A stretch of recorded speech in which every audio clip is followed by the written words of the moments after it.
வாழ்க வளமுடன். நாங்கள்லாம் மே லீவுக்கு வீட்டை பூட்டிட்டு ஜன்னலை மட்டும் திறந்து வச்சுட்டு ஊருக்கு போயிட்டோம். ஆனால் நாங்கள் இருக்கும்போதே ஜன்னல் வழியாக இந்த குருவி 2 குருவி வந்து பிள்ளை படுக்கிற தொட்டியை வந்து பார்த்து பார்த்துட்டு போவோம். சரி, நாங்கள் ஏதோ சும்மா வந்து பார்த்துட்டு போகுது அப்படின்னு நினச்சிட்டு இருந்தோம். லீவு முடிஞ்சு வீடு வந்து பார்த்தா 4 முட்டையை அடகாத்துக்கிட்டு உட்காந்துருக்கு அந்த குருவி. நாங்கள் ஜன்னலை மட்டும் திறந்து வச்சுட்டு வீட்டை மட்டும் பூட்டி வச்சுட்டு போனதுனால பாவமாக இருந்தது. ஒன்றுமே செய்ய முடியல. அப்படியே விட்டுட்டோம். குஞ்சு பார்த்தா மேலே வந்து முடியில்லாமல் குஞ்சு பொரிச்சிருச்சு. 4 முட்டை இருந்தது. அதில் ஒரு முட்டை வீணாக போயிட்டு 3 முட்டை தான் இருந்தது. அந்த ஒரு முட்டையை நான் தூக்கி போட்டுட்டேன். தாய் பறவை வெளியில் இரை தேட போகிறப்ப அந்த தொட்டியை பார்க்குறேன். அந்த முட்டை வீணாக போயிருந்தது. அதை தூக்கி எறிஞ்சிட்டு இதை இரை தேடி வந்து ஊட்டி விடும். கொஞ்சம் தள்ளாடி நடக்க ஆரம்பிச்சிச்சு. தாய் பறவை இல்லாத நேரத்தில் கையை காட்டினா ஏதோ தீனி இருக்குதுன்னு கையை கடிக்கும். இட்லி நல்லா மசிச்சு கொஞ்சம் ஊட்டி விடுவேன். அது பிறகு 10 நாள் இருக்கும். அதுக்கு பிறகு தாய் பறவை வெளியில் நின்று அதோட பாஷையில் கத்துது, குரல் கொடுக்குது. அது எப்படி இப்போ குரல் கொடுக்கவும் இந்த இதெல்லாம் தள்ளாடி நடக்க ஓட ஆரம்பிக்குது. ஓட முடியல. அப்படியே அந்த தொட்டிலேயே இருக்கும். ஒரு 10 நாள் நல்லா முடிஞ்ச பிறகு அது மாதிரி ஓடிடுச்சு. அதுக்கு பிறகு ரொம்ப உரக்க கத்தியதும் சின்ன பறவை தள்ளாடி தள்ளாடி பறந்து தாயிடம் ஒரு பறவை சென்றது.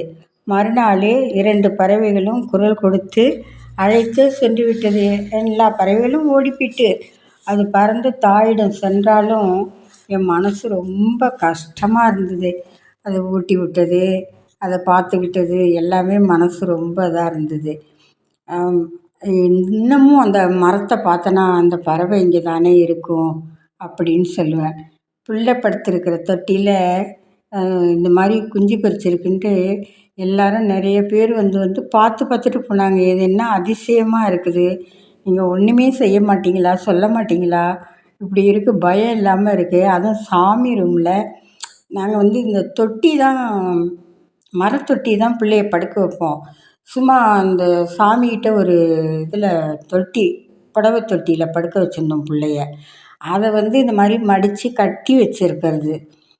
அதனால் அதுக்கு ரொம்ப சௌகரியமாக போய் அதுலேயே கூடு கட்டி குஞ்சு பொரித்து அந்த பறவையும் பறந்தும் போயிடுச்சு. நடக்க கூட முடியல அதால்.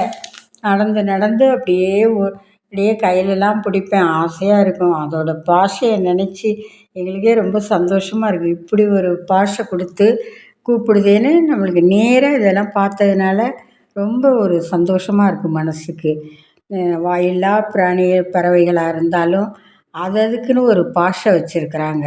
அந்த பாஷையிலே அதுங்க புரிஞ்சுக்கிட்டு ஓடுதுவோ, அப்படியே ஒரு மாதிரி கத்தும். அப்படியே இந்த சின்ன பறவையெல்லாம் அப்படியே தாய்க்குள்ளார இந்த ரெக்கைக்குள்ளார பூந்துக்கும்.